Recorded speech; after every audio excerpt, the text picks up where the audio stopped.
Bridget Phillipson, Labour's promise is change. Well, Rachel Reeves promises growth, but that doesn't happen tomorrow. Now, this morning, Sharon Graham tells this programme that your decision to stick to the Tory fiscal rules in next Parliament is just wrong. It's the opposite of change, that you will either have to borrow more, tax more, or cut more. She's right, isn't there, that actually at the heart of your programme there isn't any change from the Tories? No, I don't accept that. I mean, Sharon Graham has an important job to do in representing her members, and I do respect what she has to say. But what we saw under the Conservatives was what comes of playing fast and loose with the public finances, and it's working people who pay the price. They're paying more on their rent and their mortgage every single month because of Liz Truss and that cavalier approach they took. And we will not be taking that approach. As Rachel Reeves has set out, stability in the economy is absolutely central. And getting growth back, if we'd had anywhere near the level of growth we had under the last Labour government, or even compared to other OECD countries in recent years, then we would have more money to invest in our public services. And that's why growth, where it comes to building more houses, investing in skills, making that transition around green energy, will drive forward our country and will create lots more highly skilled jobs. That may be true, but growth isn't going to happen immediately. Houses don't spring up overnight. People don't get trained in a couple of weeks. So you are going to have to spend some time getting there. And it's not Liz Truss's policies you're following, it's Jeremy Hunt and Rishi Sunak's. So where is the change? Well, Jeremy Hunt's manifesto he's disavowed himself from in terms of how they're paying for it. It's another wish list full of unfunded commitments. Our manifesto has got a clear You're doing plan. exactly what he said. Every time you have a go at Jeremy Hunt, you're having a go at Rachel Reeves. No, our plan has got a clear sense around how we will drive the long-term growth and change that we need to see across our country. Your numbers are exactly the same. But with some really important first steps that we would get to work on from day one, whether that's more teachers, more police officers, cracking down on antisocial behaviour. But let's be clear, none of this can be taken for granted. You know, people shouldn't look at the polls and think this is a done deal. If people want change, if they want to turn the corner on 14 years of failure, then they've got to get out and vote Labour on the 4th of July. Well, you say if people want change, but all right, well, let's break it down. Are you sure that there's going to be no borrowing that leaves our debt higher in 5 years? That's your promise, same as the Tories. Rachel Reeves has set out ironclad fiscal rules about how we will make sure we've got a stable economy where we can drive growth and investment, working with the private sector and our trade unions too, who will be a really important part of how we create and deliver those jobs right across our country. But take education, for example. I think we've set out a really ambitious plan for how we will make sure that all of our children, starting when they're very young, get every chance to succeed in life. I want to come to that, but let's just stick with the tax and fiscal policy. OK, so Rachel Reeves being clear. One thing she's not absolutely clear about is whether she's leaving open the option of raising extra revenue, for example, for education, through capital gains tax, property taxes, like council tax or inheritance tax. There are no commitments on any of that in your manifesto. I couldn't find them anyway. So, are those options still open?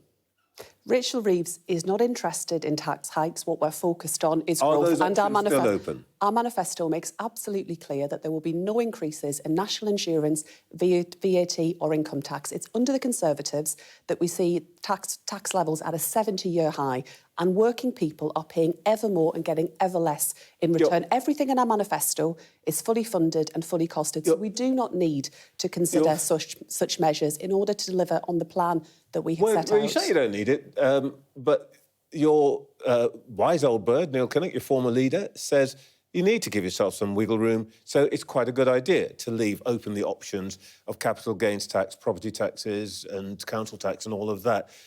If Rachel Reeves says she's not going to need it, why don't you just pledge you're not going to raise those taxes? Because all of our commitments in that manifesto have got a plan behind them that don't require us, other than in the discrete measures that we've set out, whether that's VAT on private schools, non-dom tax status, ending that. Everything we've said has got a plan behind it. Our instincts are not around taxes, it's on growth. Our focus and the laser-like focus a Labour government will bring will be on growing our economy. We know that it's through wealth creation and through growth that we will deliver the living standards increases and the jobs across our country that we absolutely have to focus on. Well, in that case, don't pretend you're thrilled by this, because that means that actually Rachel Reeves is not going to give you any extra money for education over and beyond the things you've already got for breakfast clubs and so on. So actually what you're talking about now is serious cuts. With education, you will see real and significant change under a Labour government if people go out and vote for it. More nursery places within our primary schools, more breakfast clubs, universal free breakfast clubs across our primary schools, and investment in skills, reforming the failed apprenticeship levy, turning it into a growth and skills levy so that everyone right throughout their working lives has the chance to get on. That's big, that's ambitious, that's far more than the Conservatives are saying, but none of this can be taken for granted, and people shouldn't look at the polls and think, this is a done deal. If they want that change, they need to make sure they get out and vote for it. Because I've been across the country, there's a lot of people that have still not made up their minds in this election. And in those seats, a couple of hundred votes will be the difference between a Labour government or 5 more years of the Conservatives. Are you genuinely worried that you're not going to get the vote out, that you're not going to win? I mean, what are you hearing that we're not hearing? I speak to a lot of people who've yet to make their minds up in the seats where we need to win. But what the Tories are doing, very, very cynically, is a voter suppression strategy. They want people to think this is all in the bag, don't worry about it, you don't need to come out and vote. And worse than that, I think it's an attempt to distract from their manifesto, which, if they got the chance to implement that, would crash the economy just like Liz Truss did. Are you telling me that Labour supporters are being a bit complacent, that they're all going to go on holiday? No, I just want people to know that if they want change, the only way to get it is to vote for it. All right, just to come back on the issue of the money. Your colleague, Wes Streeting, sat here last week and said that, yeah, we're going to stick to the plan, but if there's money available, I want it in health. Do you want to make your pitch now that, that not all the money is going to go down Wes Streeting's throat and some could come to education? Well, the record of the last Labour government was that we were able to invest in our schools and hospitals because of the record that we had on growth. I'm talking about the next Labour government where there is no money. They're going to have to make a choice. Labour governments is it Wes or is it you who's going to get the money? I don't accept that for one second. Labour governments will always seek to ensure that our public services get the support that they need, but growth is central to that. But there are lots of commitments that we have set out already that would make a really big difference in education, such as more childcare places, such as universal free breakfast clubs in our primary schools. OK. Your manifesto promises to develop an ambitious strategy to reduce child poverty. That's your territory. Why don't you start with something that's not that ambitious, given you haven't got that money, and get rid of the 2-child cap on benefits? Look, I understand the arguments around this, and part of why I came into politics was because I feel very strongly that we cannot have high levels of child poverty in our country. It damages not just the life chances of individual children and families, but it makes our country poorer. The next Labour government, if we win the trust of the British people, will have a real focus on bearing down on those levels of child poverty, and we will work across government to do that. But some of the measures that we've set out, for example, universal free breakfast clubs, would make a big difference to families, but also would make sure that our children are getting into school, are having a good start to their day, and it would drive up academic standards, as well as providing really important support to families during this cost of living crisis. You know that from your own background, it's not always as straightforward as that, and the money actually matters. So if you can't get benefits for your 3rd child, it makes a huge difference. And the reason this is important is not just in itself, but it's an indication of what a Labour government might be like, because the truth is, actually, you could, for example, decide to unfreeze fuel duty, and that would provide you with the £3.5 billion that you would need to lift the 2-child cap. You've actually made a choice. You're going to keep motorists where they are and help them out, but not help families with more than 2 children. That's a choice. Look, I wish that we could wave a magic wand. It's not a magic wand. You've made a choice. You could. I wish that we could wave a magic wand and right every wrong of the last 14 years. This was a Conservative policy that we did not support. But I cannot sit here today and say to you, we can fix every problem or we can make commitments in every area, because stability in the economy is important, and it is working families, including those who are currently experiencing poverty, who are paying ever more. When you've got a government that plays fast and loose with the public finances, we need to return stability to the economy. But absolutely, a Labour government will put right at its heart the need to tackle and bear down on those numbers where it comes to child poverty. I see it every day in my community. I know the impact it has. I wish that we could commit to more, but it's just not possible.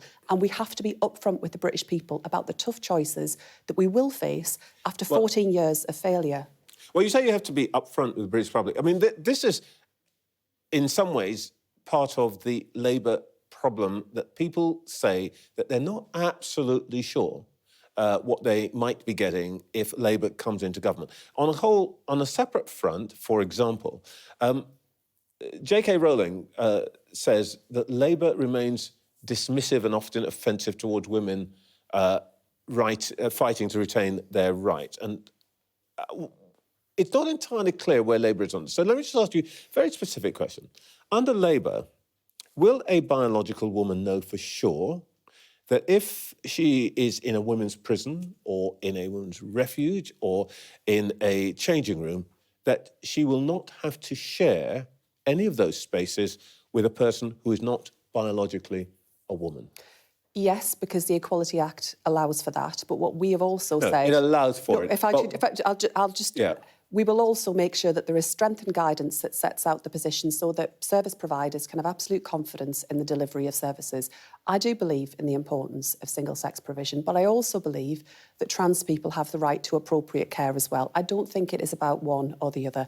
I have a huge amount of respect for J.K. Rowling, and I recognise the important work that she's done over many years in raising the profile of violence against women. That's very personal to me as well. We had a very strong record when we were last in government, and an incoming Labour government has committed, if we win the trust of the British people, to halving violence against women and girls and making sure that we're cracking down on perpetrators who make the lives of women a misery. I get all of that, but that's not actually the answer to the question, because the question where this arises is on the question of who decides whether you are a woman or not.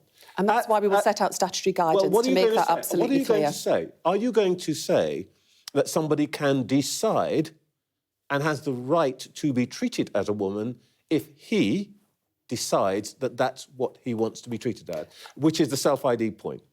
You can't have it both ways on this. So I recognise the importance of biological sex and what that means and the protections that then arise from that in terms of single-sex provision.